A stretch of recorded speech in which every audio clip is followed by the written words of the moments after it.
El asunto que vamos a tratar a continuación es el de la traducción y la intertextualidad. A la hora de abordar este tema nos han surgido una serie de incógnitas. ¿Hasta qué punto están relacionadas la traducción y la intertextualidad? ¿Cuál es el papel del lector en todo esto? ¿Supone el mismo trabajo para el lector que para el traductor en lo que a la intertextualidad se refiere? En los próximos minutos intentaremos dar respuesta a estas preguntas.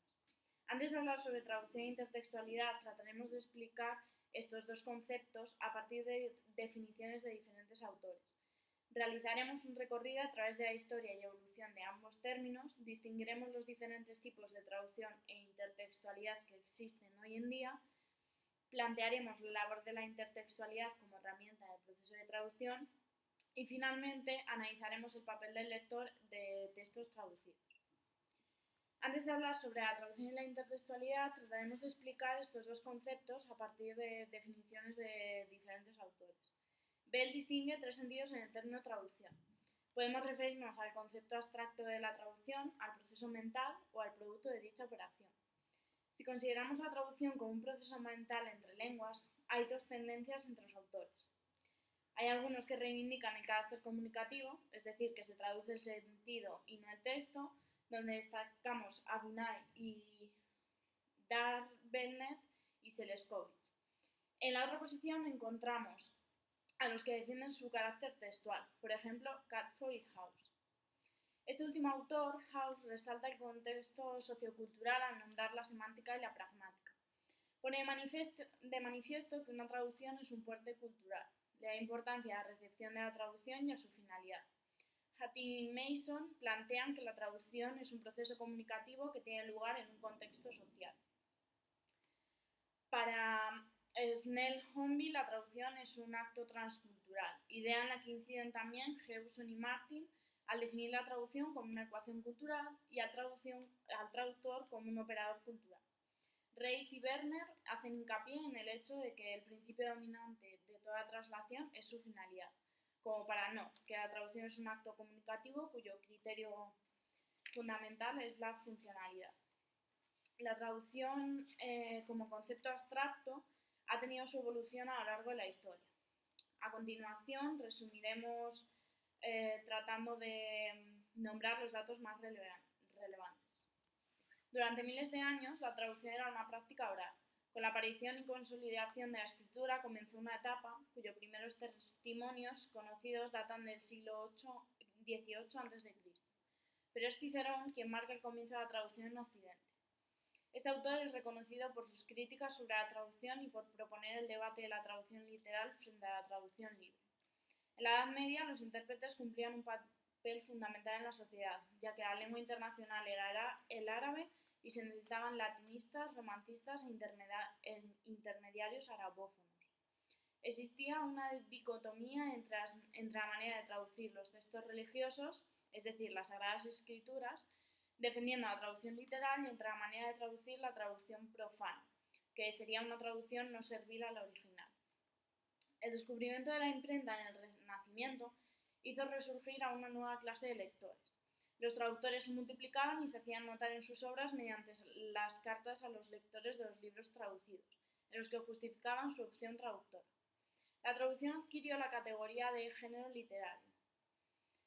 En el siglo XVII surge una manera de traducir llamada las belles infidèles, que permitía al traductor hacer adaptaciones lingüísticas y extralingüísticas para que la traducción quedara más bonita. Durante el siglo XVIII creció el interés por las lenguas extranjeras debido a un incremento del intercambio intelectual que llegaría a su culmen en el siglo XIX. Se tradujeron obras contemporáneas, dejando de traducir las antiguas, y en la primera mitad del siglo XX proliferó la interpretación consecutiva, simultánea y la traducción automática. Se publicaron libros de carácter teórico sobre la traducción y se crean diferentes escuelas de traducción. En la segunda mitad del siglo XX, los estudios sobre traducción se centran en encontrar un sistema y una teoría moderna de la traducción. El otro concepto a introducir es el de la intertextualidad. La intertextualidad surgió como fenómeno contradictorio al formalismo ruso, que apoyaba la idea de que el texto era un conjunto autosuficiente. Umberto Eco defendía que era imposible no influenciarse de otros textos a escribir. El término intertextualidad lo acuña Julia Kristeva en el año 1968 tras la reinterpretación de los escritos de Bakhtin. Para ella, la intertextualidad es una característica universal de la literatura, a la que siempre se ha recurrido. A partir de los años 80, se comenzaron a distinguir dos corrientes científicas en torno a este ámbito. Los no intertextualistas, que opinan que la intertextualidad es una característica inherente a las fuentes, y los intertextualistas, para los que sí que ofrecen nuevas posibilidades de análisis literario. La propia traducción constituye una práctica intertextual al haber dos textos en diálogo, o incluso puede que antes de iniciar el diálogo el texto original ya hablara con otros textos anteriores a su creación.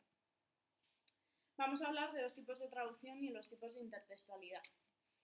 Hay 9 tipos de intertextualidad en total.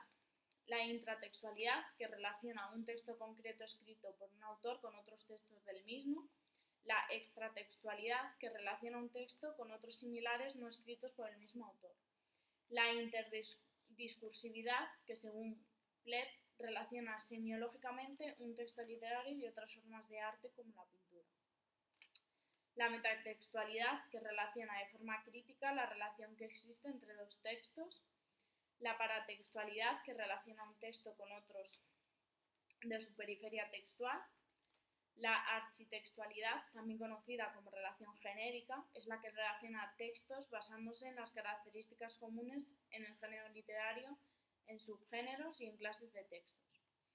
La hipertextualidad, que es toda relación entre el hipertexto y el hipotexto. La hipotextualidad, que es la relación que une al hipotexto con el hipertexto. Y por último, la intertextualidad de época, que basándose en la identidad epistémica de una misma época, une de forma estructural y temática los textos coetáneos. Existen 7 tipos de traducción. La traducción literaria, que traduce textos literarios tanto en prosa como en verso. La traducción audiovisual, que se divide en 3 subtipos. La subtitulación, que consiste en traducir los subtítulos que aparecen en películas, vídeos, documentales, etc. El doblaje, que regraba las voces de los actores en otro idioma. Y la voz en off, que superpone las voces traducidas a las originales, siendo estas de un volumen más bajo. La traducción comercial, que se encarga tanto de traducir textos publicitarios como de adaptar mensajes publicitarios a un mercado específico. La traducción certificada, usada en organismos tanto públicos como privados para los trámites oficiales. La traducción musical, que está relacionada con la traducción literaria y se encarga de la traducción de óperas, vídeos musicales, letras de canciones, etc. La traducción para organizaciones internacionales, que traduce documentos para agencias e instituciones internacionales y entidades administrativas.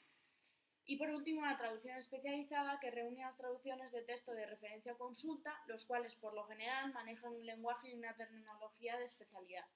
Se encarga así de los textos científicos, financieros, jurídicos y legales, y técnicos y académicos. Ahora vamos a hablar de la intertextualidad como herramienta en el proceso de la traducción. En el proceso de la traducción se presenta la necesidad de emplear textos auténticos de la cultura meta como herramienta.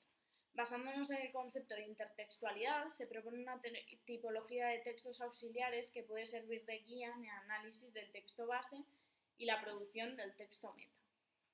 A lo largo de los años, los traductores han reflexionado sobre las estrategias a seguir en el proceso de traducción. Se presentaron 2 formas opuestas: reproducir todas las características formales del texto original o ajustar el texto a las necesidades y expectativas del público meta. Algunos optaron por elegir uno de los 2 tipos, mientras que otros decían que la decisión dependía del tipo textual o del tema que trata. Otros seguían las normas translativas de su época, es decir, la idea general de lo que debería hacer un traductor fiel. Cuando el objetivo es trasladar una interacción comunicativa desarrollada en la cultura base a un público de otra cultura meta, la función general del texto traducido es metatextual. En estos casos puede ser necesario que el traductor explique ciertos aspectos de esa comunicación en notas a pie de página u otros paratextos para facilitar la comprensión. En estas traducciones, llamadas traducciones documento, los lectores de la cultura meta no participan directamente en la interacción con el emisor del texto base, sino que son una especie de observadores de una interacción ajena. Por otra parte, puede ocurrir que el objetivo sea producir un instrumento comunicativo que se necesita para una interacción en la cultura meta. En este caso, los receptores de la cultura meta no suelen ser conscientes de que están leyendo una traducción, porque el texto debe ser aceptable y funcionar como cualquier texto producido en la cultura meta para un público de esta cultura. Esto es una traducción instrumento pensada para lograr el mismo efecto o similar del texto original. Es decir, el traductor tiene que decidirse por una u otra estrategia. Tiene que conocer las condiciones de traducción vigentes en la cultura meta para cualquiera de los dos tipos. Los traductores que viven en la cultura meta habrán adquirido la capacidad de anticipar el efecto que puede tener el texto meta sobre sus receptores por experiencia, pero el resto de traductores que no disponen de esta experiencia tienen que estudiar las normas y convenciones de estilo de la otra cultura. Los traductores emplean una de las dos siguientes estrategias de trabajo. La primera es empezar por una primera traducción esbozo y después mejorarla hasta que el resultado se corresponda con el grado de perfección requerido. Este procedimiento parece ser el más seguro, pero tiene la desventaja de que incluso después de 2 o 3 pasos de mejora, la valla cultural permanece y es difícil saltar una valla cuando está demasiado cerca. Si permanece en este lado de la valla, la traducción seguirá siendo un texto propio de la cultura base, aunque en lengua meta. La otra estrategia de trabajo se podría caracterizar como un salto por encima de la valla cultural, a la cultura meta, desde donde se realizarán algunos movimientos atrás para volver a acercarse al texto base. La desventaja aquí puede ser que algunos detalles del texto de origen se pierdan en el salto. Conviene, después de acercarse a la cultura meta, mirar hacia atrás para recuperar los elementos que falten para producir una traducción adecuada. Podemos observar varios tipos de relación intertextual entre los textos. Relaciones genéricas que existen entre todos los textos pertenecientes a un género, a diferencia de los que forman parte de otro género. Relaciones temporales entre todos los textos producidos en un momento determinado, a diferencia de los textos producidos antes o después. Relaciones de registro entre todos los textos que representan un registro estilístico determinado. El modelo propuesto en el gráfico 1 puede completarse como se observa en el gráfico 2, sea cual sea el propósito comunicativo. Un texto traducido entrará en el repertorio de la cultura meta, llegando a formar parte del sistema intertextual correspondiente. Al mirar el gráfico 2, nos damos cuenta de que los dos textos origen y meta forman parte de un sistema de relaciones intertextuales. Esto significa que se puede pronosticar el impacto que el texto meta tendrá en la nueva cultura. ¿Cómo podemos adquirir una competencia textual contrastiva? La competencia textual comparativa es la capacidad de contrastar los rasgos culturales de las convenciones textuales o comunicativas en dos culturas. Para llevar a cabo esto, debemos seguir diferentes parámetros generales que puedan tener distintas formas en las dos culturas. Es importante destacar que la competencia textual comparativa no se puede basar en la lingüística o gramática contrastiva, que compara los sistemas de dos lenguas, sino que tiene que observar lo que pasa en la comunicación real, empleando como parámetros de comparación la forma, frecuencia y distribución de los actos comunicativos y poniendo énfasis sobre las preferencias culturales con respecto a ciertas formas de expresión. Los textos de referencia se han diseñado con el propósito específico de ofrecer información lingüística o extralingüística, mientras que los textos auxiliares se han producido para otros fines comunicativos, pero se usan como fuentes de información en el proceso de traducción. Los textos auxiliares incluyen traducciones previas, textos informativos y textos paralelos. Los textos paralelos se definen como textos auténticos, no traducidos, elegidos de entre los textos del repertorio textual de la cultura meta porque representan el género al que debe ajustarse el texto meta. La mayoría de los problemas de traducción que surgen hoy en día se han resuelto de una u otra manera antes. Analizar traducciones previas y usar memorias de traducción que ofrecen traducciones de segmentos textuales son posibles soluciones. Por ejemplo, traducir refranes puede ser una tarea complicada si la lengua meta no tiene ningún equivalente. Cuando esto ocurre, podemos lograr la función fática mediante otro procedimiento textual, por ejemplo, dirigirnos directamente a los destinatarios.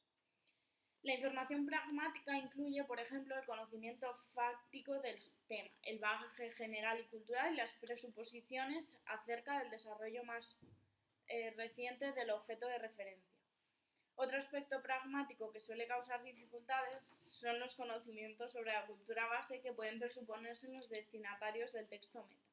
Para resolverlo, podemos ayudarnos de textos de autores de la cultura meta y destinados a lectores de la misma cultura, analizando las referencias culturales explicadas y los procedimientos usados para integrar las explicaciones en el texto sin que dificulten la lectura.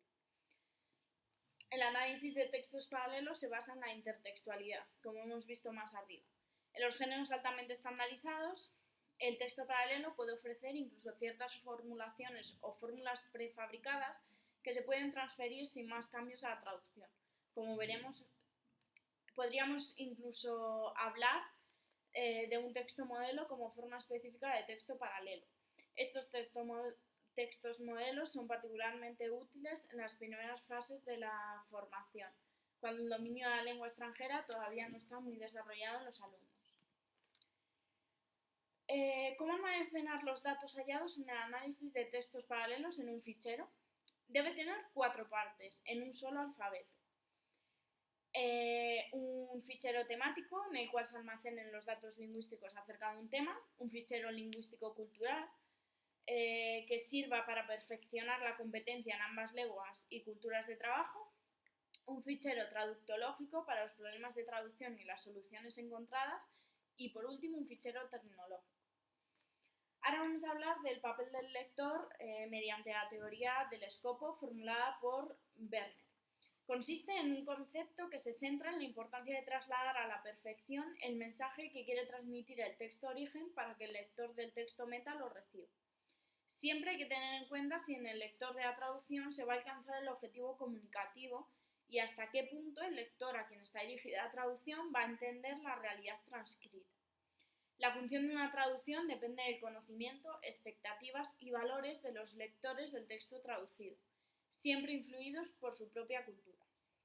Es aquí donde reside la relación que afirmamos que existe entre la intertextualidad y el lector, ya que, igual que el traductor se documenta y relaciona el texto a traducir con otros textos de la misma época o autor, el lector cuando se le presenta un texto lo relaciona a veces de manera inconsciente con otros textos que haya leído anteriormente y con la base cultural de la que disponga. Sería bueno ejemplificar nuestra hipótesis con la traducción a la lengua rusa de la obra cervantina Don Quijote de la Mancha de Mazalkirch y Lubimov, y los diversos cambios que se tuvieron que realizar para que fuera entendida en la lengua meta. En primer lugar, sobre todo en la traducción de textos literarios, nos encontramos con el problema de los culturemas, que son elementos presentes en el texto de origen que existen en la comunidad que emplea la lengua de partida, pero sin el equivalente exacto en la comunidad de la lengua de llegada, y cuya traducción literal hace imposible la comprensión. Desde el momento que mencionamos la palabra comunidad, ya estamos poniendo de manifiesto el importante papel que tiene el lector dentro del mundo de la intertextualidad y la traducción. El Centro de Estudios Cervantinos publicó un libro en 2011 titulado Don Quijote entre las nieves, la transmisión al ruso de culturemas españoles en las traducciones de Mazalkirch y Lubimov, en el que se desarrollan las diversas variaciones del vocabulario que se tuvieron que realizar durante la traducción de la obra maestra de Cervantes, para posibilitar el entendimiento en la lengua de llegada.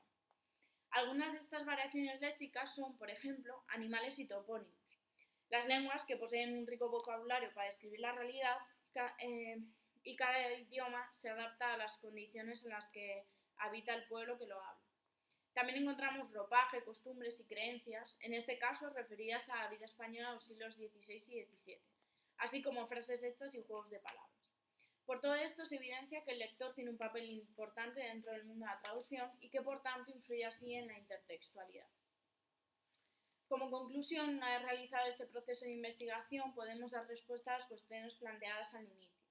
Traducción e intertextualidad son dos fenómenos que van íntimamente ligados, no podemos imaginarnos uno sin el otro. El fin de la traducción es hacer llegar una determinada información a un público de una cultura diferente. Por ello, el papel del lector es fundamental y, por ende, tener en cuenta desde el principio la recepción del texto. En cuanto al trabajo que deben desempeñar tanto el traductor como el lector, no existe una división nada clara. Como hemos visto, el traductor debe tener muy en cuenta la cultura a la que se está dirigiendo y los conocimientos que puede o no presuponer que dicha cultura posee.